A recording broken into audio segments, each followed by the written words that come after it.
the FBI raids John Bolton's home. So, the Maryland home of former National Security John Bolton was raided Friday morning, this past Friday, and the searches were focused on potential classified documents. Now, John Bolton served as Trump's national security from 2018 to 2019. Then he started coming out saying like some disparaging things about Trump, and Trump's very sensitive. So, that just kind of tarnished that relationship. And according to Fox News, because I was going through different sites, just getting different, like I said, to tell you guys, go to different pages and get different opinions. According to Fox News, Trump said he was not aware of the raid ahead of time and found out about it on the news.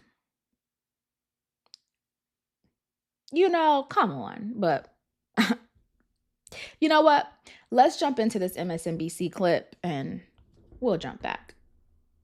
The FBI has not yet commented on this story. We should note again, we don't know what's happening here. It's a raid. If there are criminal charges that follow, the government will have a chance, of course, to explain their case. But right now, we just know that John Bolton, former national security advisor for President Trump, now turned pretty harsh Trump critic, his home in suburban Washington has been raided. Joining us now by phone is MSNBC Justice and Intelligence correspondent Ken Delaney, and he is near Ambassador Bolton's home in Bethesda, Maryland. Ken, let's start. Just tell us the latest of what we know here, and what would the FBI, what would they have to justify a raid like this? Good morning, Jonathan. I have one update for you. The FBI, in fact, has commented on this. An FBI spokesperson told me, I'm going to read the statement, quote, "The FBI is conducting court-authorized activity in the area. There is no threat to public safety. We have no further comment." And that is generally what the FBI does when there is a visible search of a residence or a business, is they will confirm, because it's obvious to everyone with eyes, that they are conducting court-authorized activity in the area. To answer your question, what would they need to do this? They would need a magistrate judge to sign a warrant after a finding of probable cause to believe that there is evidence of a crime at the location of the search, which is John Bolton's home here in Bethesda. And as you said, a source is telling NBC News that this is about a search for classified documents. So what's the context here? Well, John Bolton wrote a book that was very critical of Donald Trump, and it was sort of a memoir recounting his time as national security advisor called The Room Where It Happened. And remember, the Trump administration not only sued him, but also launched a criminal investigation, which was then subsequently dropped when President Biden took office and Merrick Garland became the Attorney General. The lawsuit was also dropped. They were trying to essentially say that he didn't get the required permissions and clearances around making sure there was no classified information in the book. He has long said there was no classified information in the book, but that is one of the possible avenues here for what they could be looking at. Of course, this is incredibly ironic, given the fact that just a few days ago, FBI Director Kash Patel was on Fox Business saying falsely that the search of Donald Trump's home in Mar-a-Lago, the FBI raid, was unconstitutional, was unfounded, that there was no predicate. In fact, Okay. So all of this, right, stems from this book that Bolton released in 2020 titled The Room Where It Happened. And it's interesting because while I'm doing the research into this, right, Biden's administration also tried to stop this book, stating the same thing as Trump's administration, that the book contains classified documents, information that doesn't need to be released, yada, yada, yada. Now, a judge did find that that was not true. And of course, the book was published anyway. So to me, and then also Biden's administration was like, okay, we're done. We're not going to kind of investigate this further.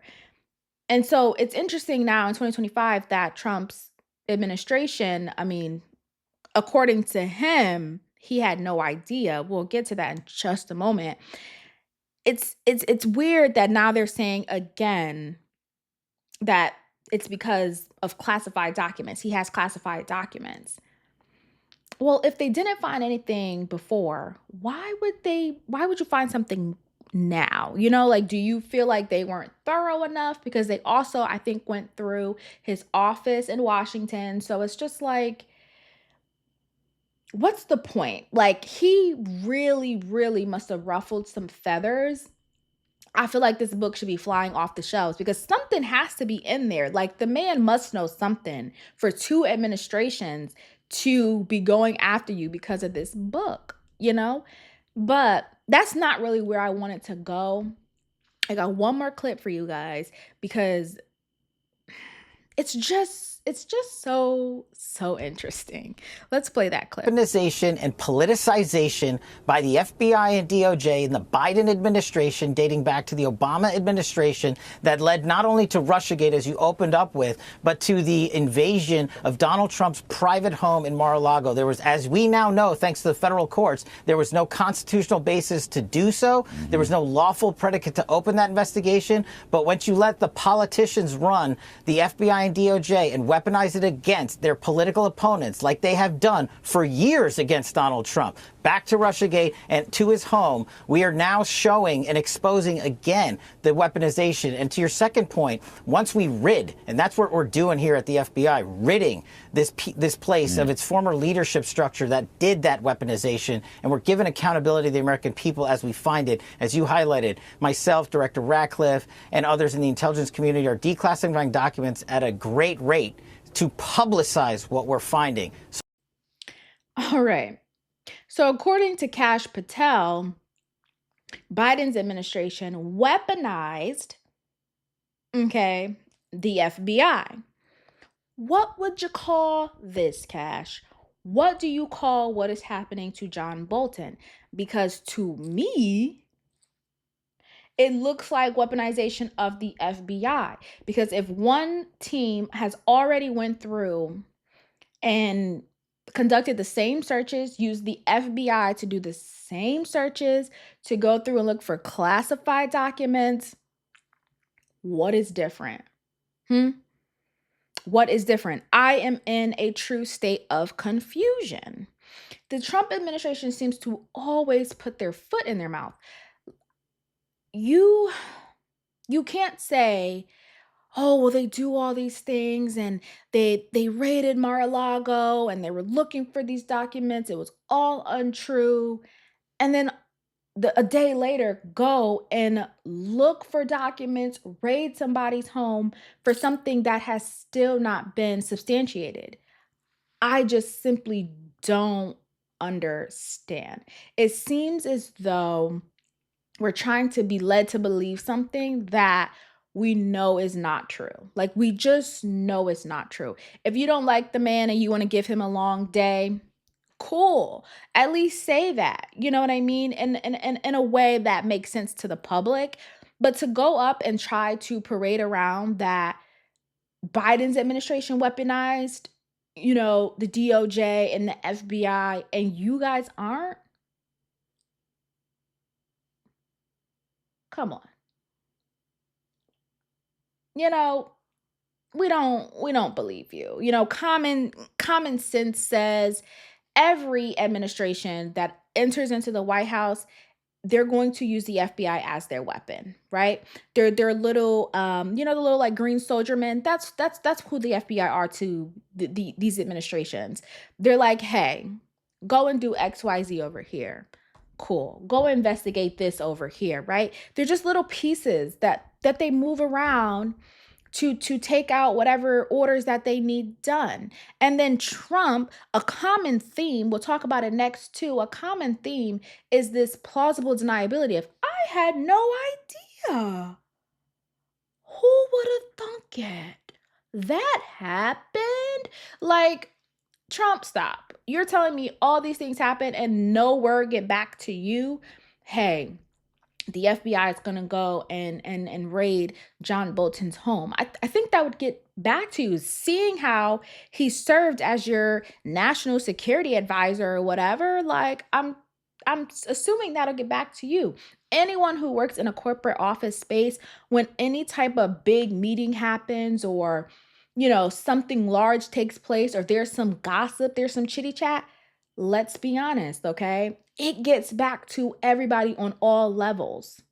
It just does. If the meeting happened at, let's say the meeting happened at 10:30, right?